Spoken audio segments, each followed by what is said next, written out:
Welcome to Youth Talk. I'm Brandon, my pronouns are he, him. I'm Abby, my pronouns are she, her. I'm Arwen, my pronouns are he, they. I'm Sarah, my pronouns are she, her. I'm Kendall, my pronouns are she, they. Hi everyone, welcome back to Youth Talk. Today Sarah isn't here, so I guess I'm taking Sarah's role of being the mic jockey. Hi, I'm Arwen. Would you guys like to introduce yourselves? Hi, I'm Anita. Hi, I'm Rochelle. Hi, I'm Abby. Today's topic is back to school. I guess not necessarily back to school, but school. The anxieties that come with it. Yeah, the anxieties that come with going back to school. So, I guess we'll start with some of the facts around mental health in school. So, in 2020, 36,708 youth were hospitalized for mental health. And in 2020, 7,372 youth were prescribed anti-anxiety meds. There was also a sharp increase in bullying, racism, and identity bullying. With the uptick in social media in the pandemic. So, Yeah, cyberbullying probably really increased. yeah, especially with people being on social media so much and being exposed and radicalized. And being able to create a bunch of different identities to target victims. Yep. I was going to ask you is why you think it's so much more common bullying on social media than it is in person. Well, behind the screen, a lot of people feel like they're safe, like they're not going to get They're untouchable. yeah, basically it's like a shield. Anonymity. And it sort of depersonalizes it for them too, like they're not saying it to the person's face.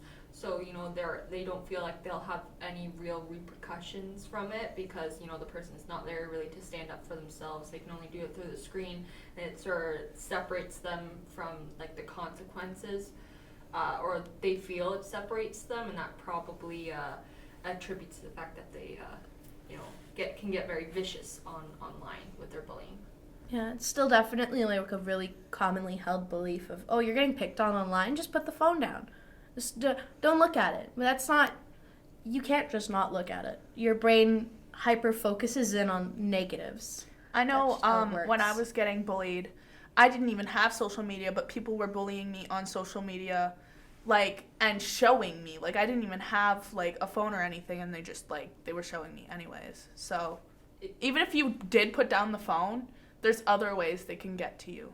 And only that too, but like you said, even though you didn't have it, the bullying continued. Sometimes it's used to organize in-person bullying as well. Oh, look at what this person did, ha ha. And then when if they go back in person or see the victim in person, then then they can use that as ammunition towards their bullying. And it could include more people also that weren't even in the Social circle. problem in the first place.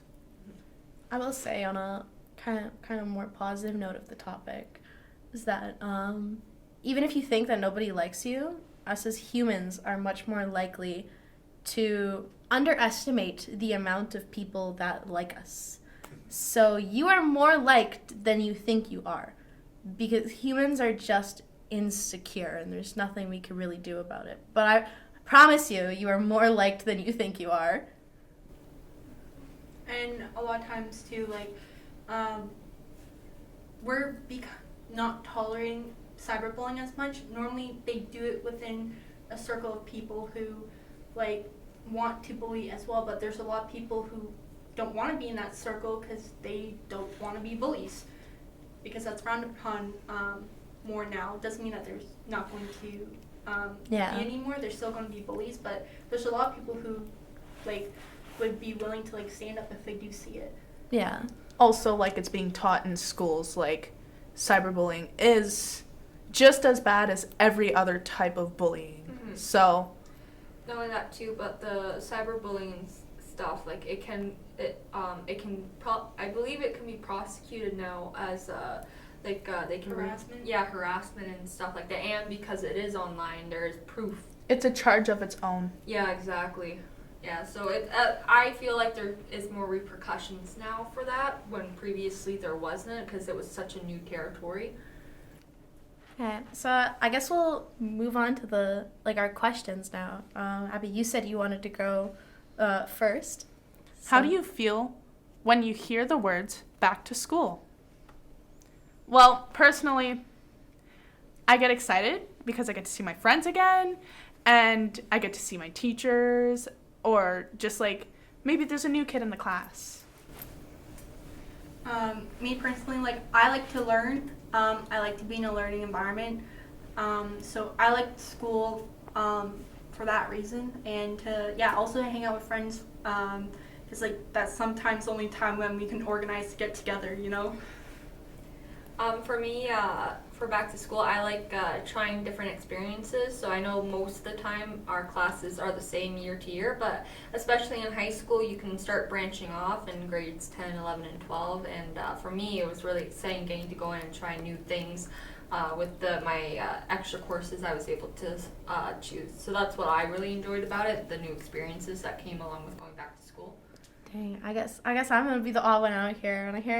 I think in elementary school and at the start of high school, I definitely would have agreed I'm so excited to go back.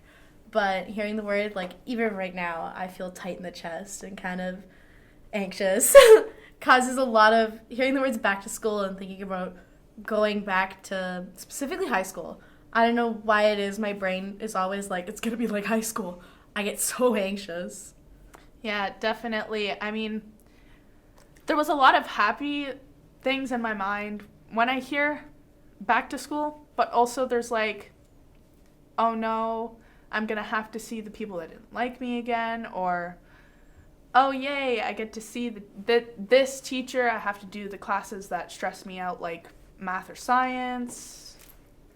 I found like my college experience, I felt more excited to go to school rather than like, especially like high school is pretty much like I wasn't looking forward to it at all, and I really struggled to it, but I still like enjoyed the learning. It's just I didn't enjoy the social aspect.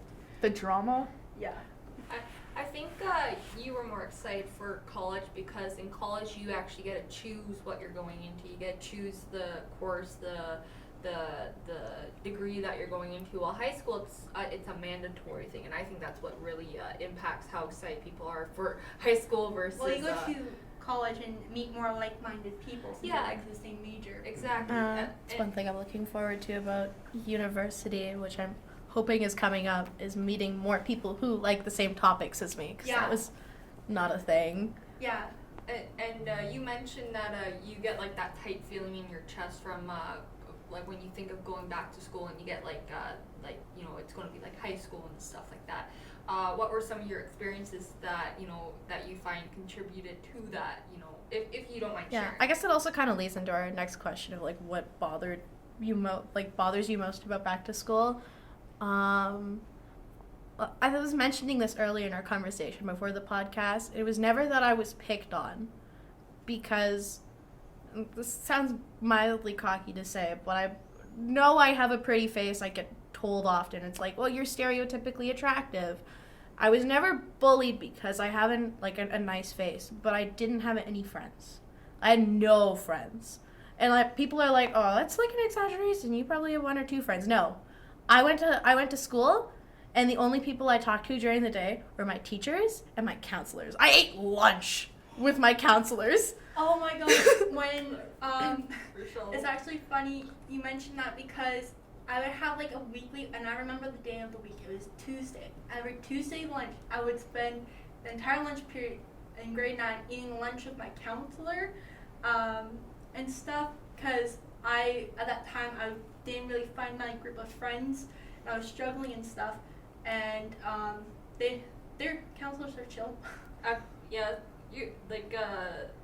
They were pretty chill. That's like we would often eat like I had a very very small group of friends, like really 2 or 3 really close friends that we spent school with, and we would eat in the classroom and hang out with the one teacher, the science teacher, and we just like talk and stuff like that.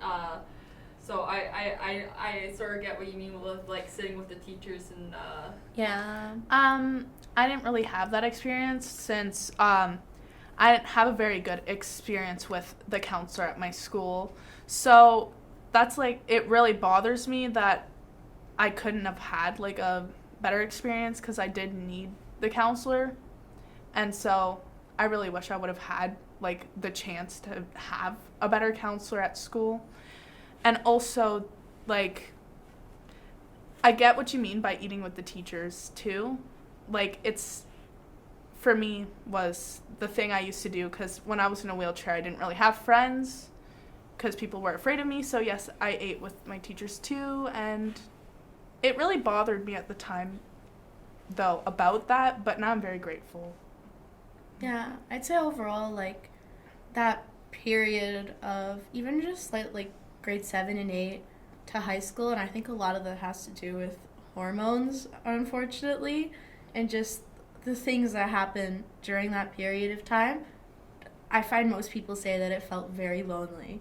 Even people who had tons and tons of friends and were the popular kids were like, oh, high school was awful. Like, I had no friends. And sure, there are some people who feel mentally stuck in high school. Like, they bring up, they're like, I won football that year. But even then, I'm sure they'll be like, oh yeah, there were definitely some harsh times. But that has so much to do with a lot of the hormonal changes that you're going through during that time. I definitely find that high school it's where cliques really form, and people trying to start friend groups either coming into the school halfway through the year or through if people already have their groups from previous years, trying to join groups becomes more difficult because kids get so cliquey around that time. Also, I feel like on top of like the social pressure to find like groups to hang out and stuff, there's also like the pressure to figure out what you want to go into for college or university, and just like the pressure on that, because the teachers are always like, gotta get good grades, you gotta do this and that, and just putting a lot of pressure on the students when some of them may not even want to follow certain routes that they're being pushed into. I'm starting school at a new school, so I feel like a lot that's bothering me about that is, like, I'm going into grade 11, which means everyone else has probably been friends for a little while, and when I get there, it's going to be like, oh man, like, everyone's already formed their little groups. How do I get into there? Mm-hmm. So based on, like, all the issues, like, we've discussed right now, about like our concerns for school, like what bothers us and stuff, what are some advice that you guys think you guys can give to the audience listening that can help make back to school a bit better or help cope with these anxieties? Like what we can do to prepare for back to school? Yeah, exactly. Yeah. Preparing for back to school, gosh. Obviously, get what you need. And if that's a struggle, there's, programs that can help you get the stuff that you need, like books and stuff. That's the obvious things. Make sure you're prepared with stuff, like physical stuff. Well, to mentally prepare, you can start your back to school routine early. So start getting up at the time in the morning you would when you go to school. That's really smart. Maybe do things that are more funner during the day where you would be at school, and then do your responsibilities like after, so then you're mentally prepared so that like when you go back to school you're not like, oh, I'm not doing this like I did this summer. So then you're like, oh yeah, now I can do this when I get home because that's how I did it a couple weeks ago before starting school. So now I'm ready to do my responsibilities, my chores, and not be stressed out about it while you're at school, like, oh, I'm not doing this. Mm-hmm. Yeah, like dreading when you go home and be like, oh, I have all this kind of stuff. Oh, I was just going to say, when it comes to, like, the social aspect, is, like I said, keep in mind that everyone's probably feeling a very similar way to you. And I know this sounds crazy, but a lot of the way that I've like learned to cope with how the high school experience made me feel is I just put myself out there more. Like, hell, I go up to strangers and I compliment them. There's people are usually very appreciative if you go up to them and you're like, yo, your outfit looks really good. Where'd you get that coat from? And it's like, don't be afraid to put yourself out there. Another thing for like the mental health aspect, I find like making a cope ahead plan in case stuff gets like really rough. Like do you have any like sensory toys that are helpful to have, like say in your backpack if you're getting overwhelmed, or like even like stuff like a playlist even of stuff like relaxing music to listen to in case you're getting like really stressed out and stuff. Like just little things even could really help if you're having a really hard day and stuff and just need to try and like calm down, or just like take care of yourself mentally. Yeah. And what would also help with that too is like, you know, making a list of like your support network, right? Like anyone you have at home you can rely on if you start struggling. For sure you can go to your teachers, counselors at your school, and being aware that you can go to them for assistance. And if you find that you're not really clicking with some of them, to go for help, like because as you've heard previously, some of us did have issues with either teachers or counselors. There's always going to be more than just one at the school that you can try and go to for assistance. So don't be afraid to reach out to them too if you need help or anything once you're back in school. Even a friend, like talking to a Yeah, friend. exactly. And I think, you know, be like writing down who you have for supports and then being able to visually see it, then you don't feel as alone if you do start struggling, because you can see, hey, these people can help me, maybe I should go to them. It also too, like my recommendations for those going into high school and different high school classes, I find like if you're still unsure what to do, like once you're out of school, I would suggest just try as many things that you can think of. Like a lot of schools now have shop classes, you know, they have the arts, theater, technology classes. If you're not sure, I definitely recommend branching out, because then you could find something that you're passionate about, and if that's what worries you, that could be something good. Kind of adding on the topic before the like branching out, trying different things. I always reached out to my teachers beforehand. One, to let them know, because for whatever reason my school would never actually inform teachers of my like individual learning plan, since I had really bad anxiety.